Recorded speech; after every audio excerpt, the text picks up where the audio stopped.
Right. Assalamu alaikum, everyone. I do believe we're live. Just give us a quick few seconds so we can check across all platforms. We are live right now. We've got Instagram, we've got X, we've got Facebook, and of course the YouTube live as well. So I think we're good to go. Welcome. Assalamu alaikum. My name is Shreen Mahmood. Welcome to the very first topic discussion of 2024's International Muslim History Month's virtual conference. I'm joined by the amazing brother you can see on the screen, Brother Hisham El Serbini, and I'm looking forward to discussing with him so much, interesting topic points, actually, all to do with Muslim innovators pioneering technological advancements in the 21st century and even within our history as well. So I'm excited today. Assalamu alaikum. Warm welcome to you, Brother Hisham. How are you? Wa alaikum assalam wa rahmatullahi wa barakatuh. I'm very well, thank you. How are you? Alhamdulillah, not too bad, not too bad. I think a lot of you will recognize me from World Hijab Day. I'm World Hijab Day Ambassador for the UK. And of course, Muslim History Month, International Muslim History Month, is powered by World Hijab Day as well. So my name, for anyone who doesn't know, is Shreen Mahmood, and you can join us across all platforms. Once again, please do share this live with all your friends and family, and to any work colleagues that might be interested in learning a little bit more about Muslim heritage. While we're here, of course, we're aiming to dismantle Islamophobia and really empower the Muslim identity from the past and the present, and even empower the youth of the next generations as well. So without further ado, let me introduce Brother Hisham a little bit more. He is a seasoned consultant, architect, and instructor with more than 28 years of expertise in cloud and infrastructure solutions. Notably, he holds various qualifications. I'm not going to go through. This is an abundant list of accolades and qualifications, certifications. But I can tell you, he is the most certified Microsoft professional in the UK, and also top 10 globally. Now that's a pretty huge achievement, I am sure. That's pretty amazing. So Brother Hisham, if I can hand over the mic a little bit to you, and you could tell us a little bit more about yourself and how you have been in this journey within the technology and pioneering technological advancements. Thank you very much, and thank you very much for having me. Well, the very first word that was revealed in our holy book, the Quran, is what actually inspired me. Iqra, right? Throughout the last 30 years, I was born and brought up in Egypt myself, and I am an Egyptian British. I graduated in Egypt with a Bachelor of Engineering in Communications and Electronics. I worked for like 8-9 years in Egypt before I moved to the UK. That was exactly 20 years ago now.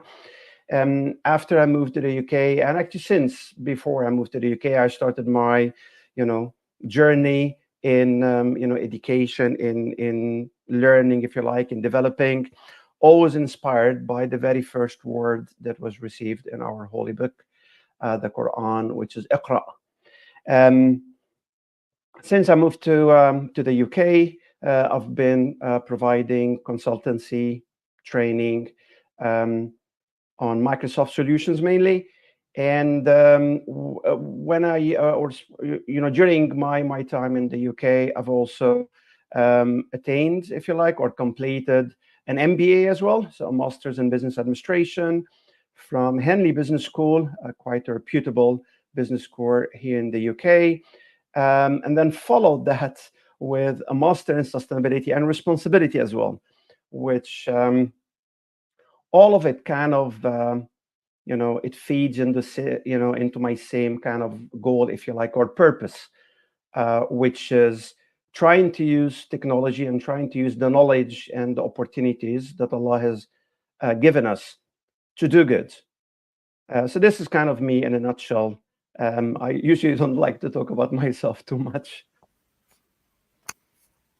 Bless you, bless you. No, it's absolutely amazing because look, as an initiative, it's always important to share that actually, Muslims aren't just doctors or lawyers. We're also within IT. We're also within tech.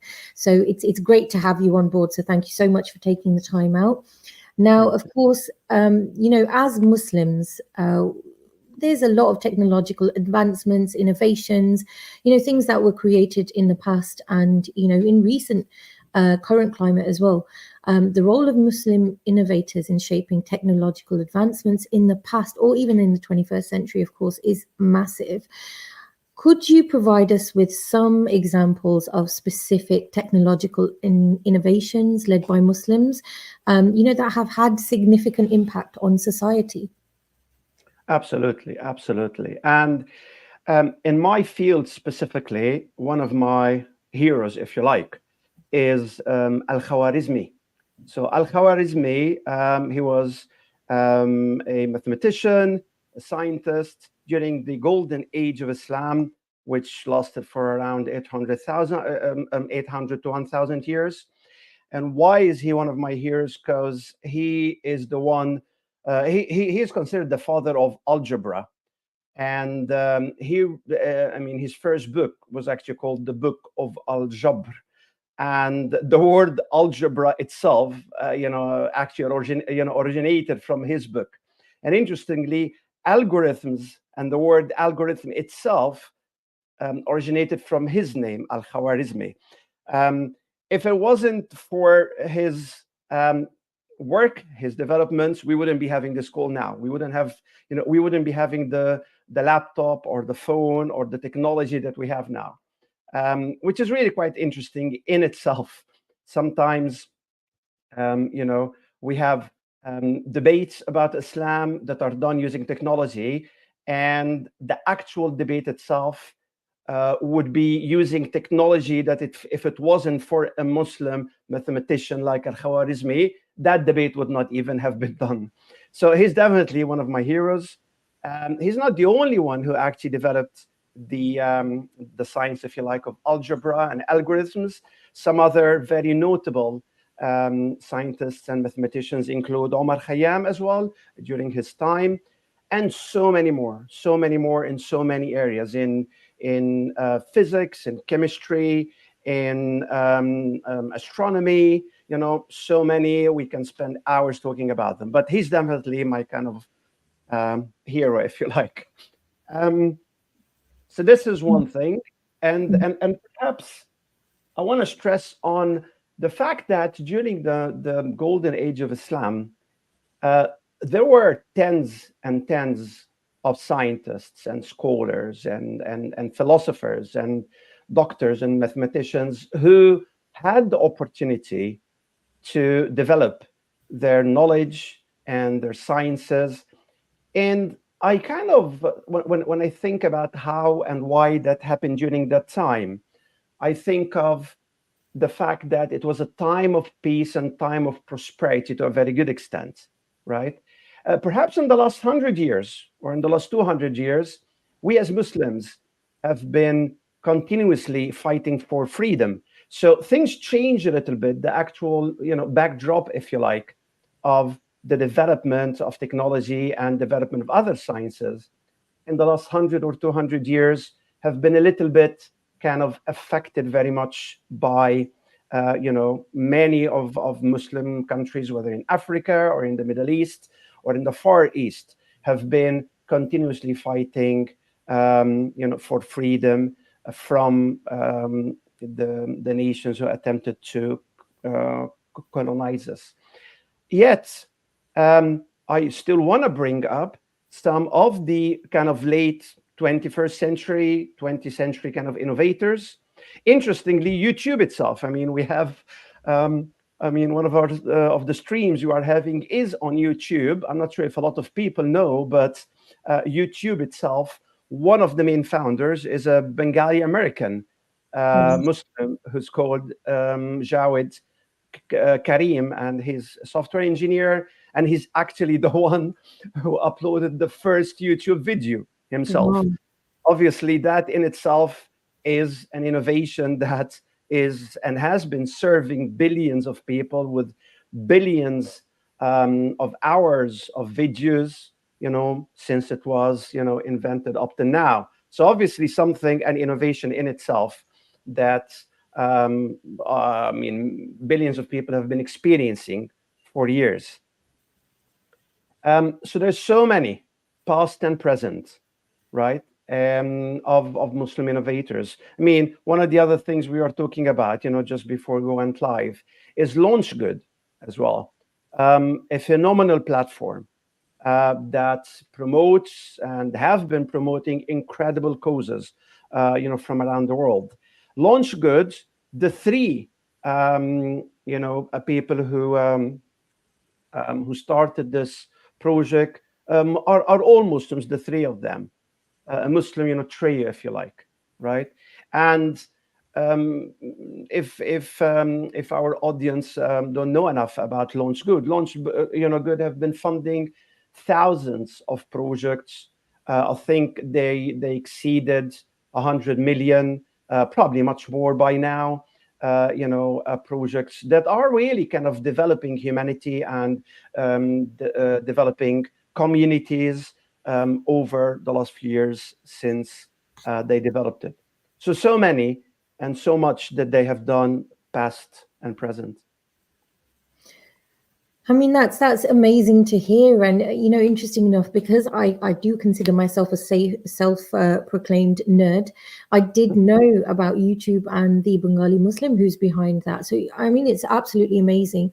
What is a shame is that it's not promoted well enough when the face of innovation is Muslim. So alhamdulillah, we are here discussing this and hopefully sharing this knowledge and interesting facts with all our supporters. So again, the next question I'd like to ask is actually about collaboration and partnership. Between Muslim majority countries and the global tech industry to foster innovation and growth. And that's without, I suppose, look, my expertise in the technological field is quite low, it's minimum. So, that's why I would love to hear from you about what you think, and where do Muslim countries sit on the global platform with innovation and technology and things like that? Tell us more. Of course. A few countries do appear on the horizons. One of the countries I'm really quite fond of, if you like, is Turkey or Turkey, especially in the last 20, 30 years. If anyone has been following the history of Turkey before that time, they wouldn't at all have guessed the amazing development that Turkey has done in the last 20, 30 years. They have a very, rapidly growing tech sector with startups, innovation hubs, focusing on various fields like fintech, e-commerce, renewable energy. Obviously, defense is one of the other things.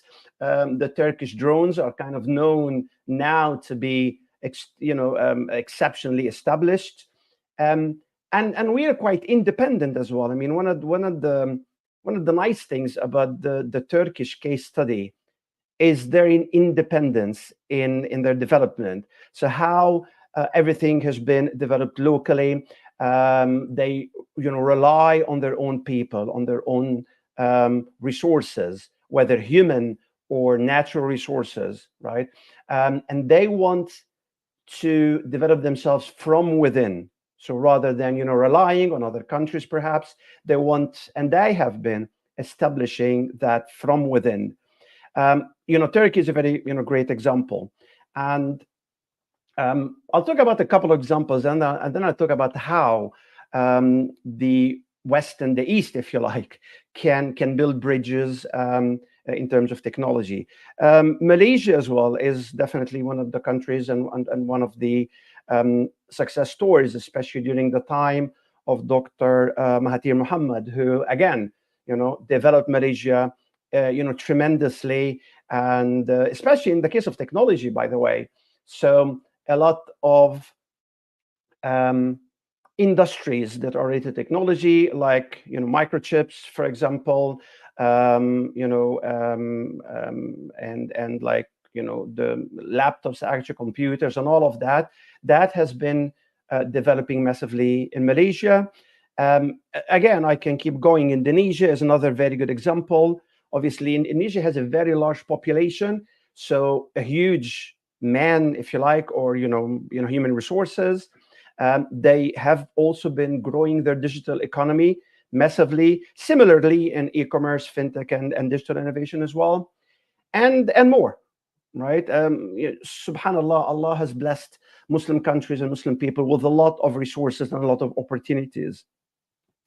The other bit I want to talk about is how we can indeed, collaborate, if you like, with the tech giants, like Google, for example, as an example.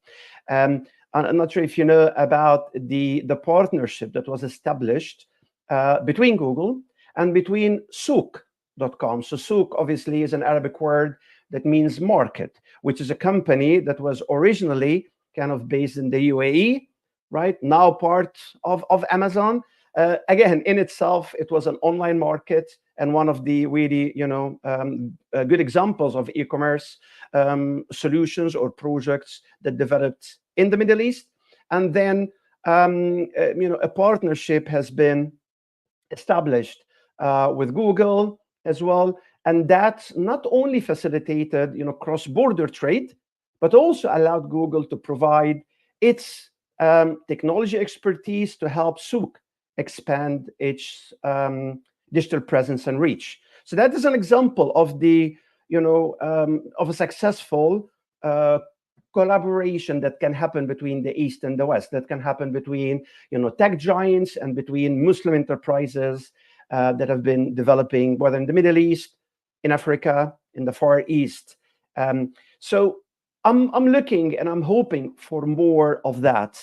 And we can give, I'm not sure if the time permits to actually give more examples. But this is one of the main ones I wanted to bring up. Maybe just one other one, just quickly, is Wanda. So Wanda, again, all of these are Arabic words. So Wanda is an Arabic word for like light, or like a bulb that gives light, right?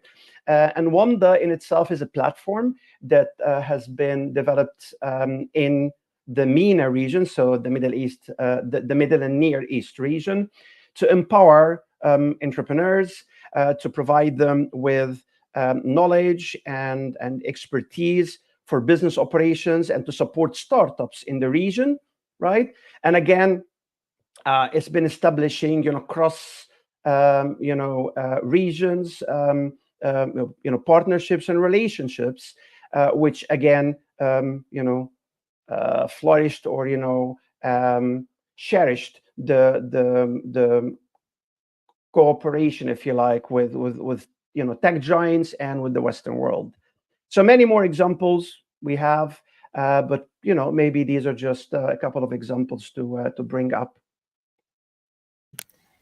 Absolutely. I think, for us, it's a very interesting topic, isn't it? And if we want to do some research on it, of course, we can use platforms such as Google and, things like this. I was trying to actually remember back. I remember that the Pakistanis were actually responsible for some type of virus back in 1986. So I just quickly did a search on it, and it was one of the very first computer viruses in history, and it was created in 1986 by Farooq Alvi brothers in Lahore, Pakistan, and that was actually to deter unauthorized copying of software that they had written. So just some interesting facts like that. I think it's very, very important to share that actually across the Muslim world there's always been Muslim innovations and stuff. So thank you so much for sharing your examples as well. But it does sort of take us to our final question as well. And I think this might give you an opportunity to speak a little bit more about, some interesting things. Of course, I can see you're donning the kufiya and you're wearing the Palestine colors as well. Right now we are still very much gripped with what's happening and what we're witnessing happening in Gaza. So, the final question, let me share that with you, is As a Muslim innovator, how do you envision the future of technology and its potential to address pressing global challenges while staying true to Islamic values? And there's a second part, could you discuss the importance of ethical considerations, in technological innovation, particularly from, our own Muslim perspective? Yeah, floor's yours. Absolutely. So, where do we start with this one? One of the things perhaps I would like to start with is my own kind of aspirations or ambitions, if you like, or the purpose um, that kind of led me into, first of all, developing myself, and then using the opportunities that Allah has given me, the knowledge, the certifications, um, the fields and the worlds that Allah has opened for me to make a difference, right? As I mentioned, the word Iqra, the very first word in our holy book, the Quran, has always been inspiring me to know more and learn more and develop more. But at the same time, we have always been encouraged to not just know or not just learn, but to teach and to use what we learned to do good, right?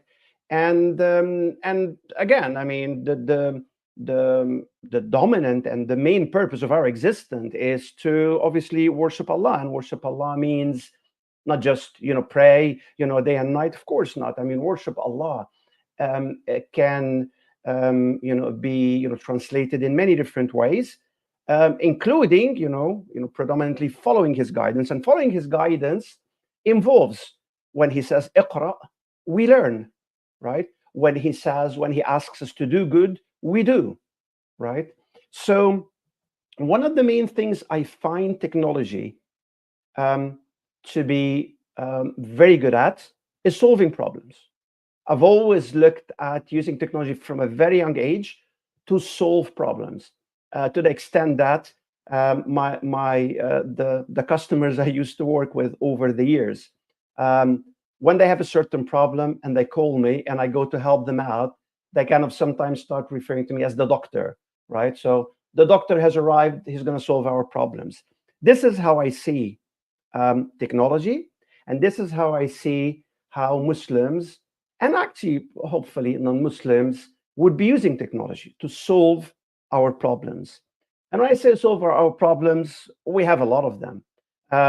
We have water crisis, we have food crisis, we have environmental crises, right? We have obviously social injustice. We have a lot of issues that technology can very much help with. Of course, at the same time, technology can be used in a bad way. I mean, a very important example perhaps to bring up is artificial intelligence. I mean, when we look at them these days, and probably for the next few years, we talk about artificial intelligence, AI, we talk about, robotics, we talk about things like machine learning, we talk about things like blockchain. As much as they can very much be used to solve, our problems, of course, they can also be used to cause problems. Like any platform, like any technology, right? Like a mobile phone, a mobile phone can be used to save people, save people's lives. A mobile phone can be used to do exactly the opposite, right? A drone can be used to drop aid. A drone can be used to do other bad things. So we as Muslims, we know that our purpose at the end of the day is to follow the guidance of Allah, and hence ensure that anything that we do in any field, not just technology, in medicine, in law, in any field, would follow the guidance of Allah, and that we use the tools, the resources that we have to solve problems that are within the scope of those technologies. So one of the things I might actually want to bring up, part of my master in sustainability and responsibility degree, I wrote an article, well, an assignment that I then transformed into an article. It was called Deep Ecology. Might not necessarily be very much about technology. However, it was really highlighting so much from our holy book, from the Quran, in terms of guidance from Allah about how to solve problems when it comes to food, like the food crisis I was referring to, with regards to farming, right? So, for example, how we can avoid waste, how we can ensure that water, for example, is used efficiently and optimally in order to grow food, for example. So this is interestingly, really, if we go back to our book, to our holy book and the hadith and the teachings of Prophet Muhammad, we will find amazing guidance on how we can use whatever we have technology resources in an ethical way. I can continue to elaborate a little bit specifically about the technologies and especially the intersection. I mean, I wouldn't want to call it the conflict at all, but I would call it the intersection between Islamic ethics and digital technology in general. Obviously, in the last maybe 20 years or so, we've been in an age that some might refer to as the information age or the digital age, where everything is becoming digital, where our meeting right now is digital. Not probably only because of the COVID we had 40 years ago, but before that and after that. I'm sure now a lot of people go to the offices and everything, but we still digitalize, if you like, a lot of what we used to do in more traditional ways. And indeed, following Islamic ethics, I find is the only way to be able to leverage the technology to be able to solve our problems as a human race, as humanity. I'm sure, again, a lot of non-Muslims, interestingly, are actually doing that without realizing it. A lot of non-Muslims are using technology to solve business problems. And actually, again, before we went live, you kind of reminded me of an interesting example. The initiative called the Tech for Palestine, again, talking about Palestine, talking about my kind of kufiyya and support that we give to Palestine. The Tech for Palestine is an initiative itself that grew from, I think it started with an innovator, a non-Muslim one. May Allah, guide him and guide everyone with him, inshallah, to Islam. He was working at, Silicon Valley. He was obviously completely, overtaken by the atrocities in Gaza and by what is happening in the U.S. That is and that has been and that is still supporting those atrocities. He left Silicon Valley, and along with other, tech professionals, he established the Tech for Palestine initiative. I think they started with 50 different, consultants, if you like, and very, very quickly, in just a few weeks, they reached over 2,000. And what they're doing is exactly what we're talking about: using technology for the better good, using technology, ethically to solve business problems.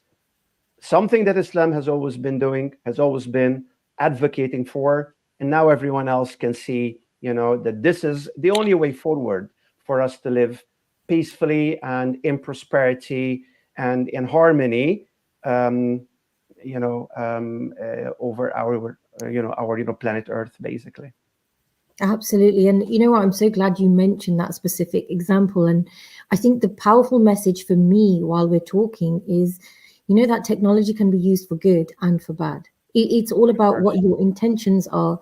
And that's where the ethical side comes in, or, our faith leads us, in how we use technology. Because you mentioned AI, and I think we've all been following the news quite closely, how there were, 37,000 targets identified by an undisclosed AI.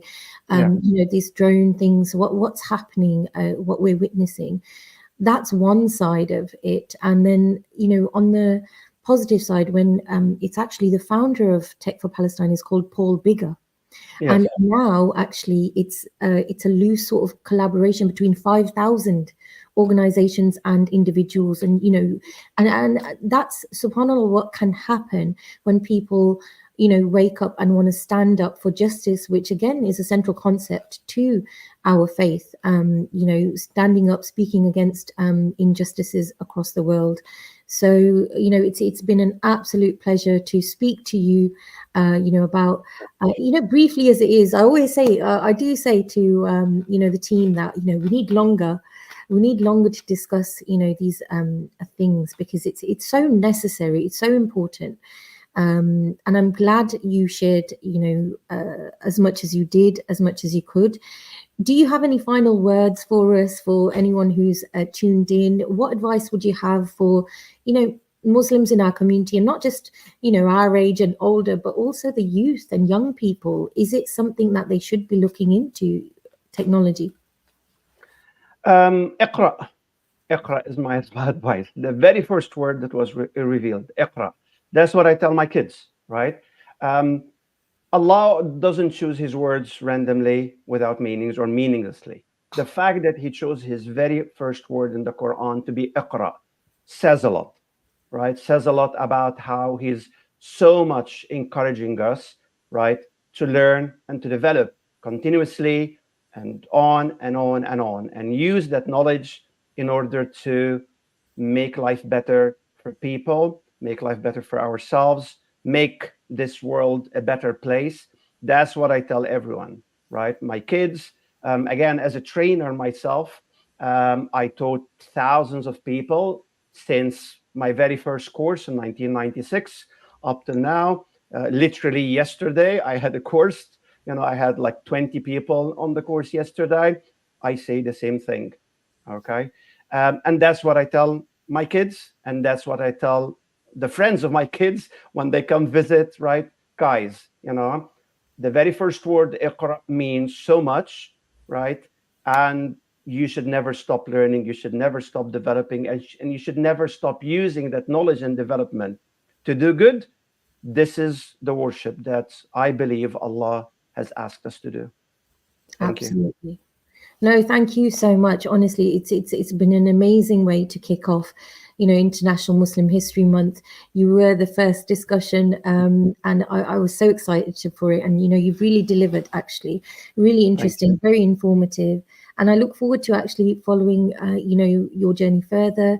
I know you're easily contactable on LinkedIn and various platforms as well. So, guys. Everyone who's tuned in, brothers and sisters, please do connect with Brother Hisham. If there are any questions, please do also connect with us and contact us. Do go and follow all the social media platforms. We love to see the engagement. We love to see the support. And these, these initiatives, these global campaigns are, nothing without you.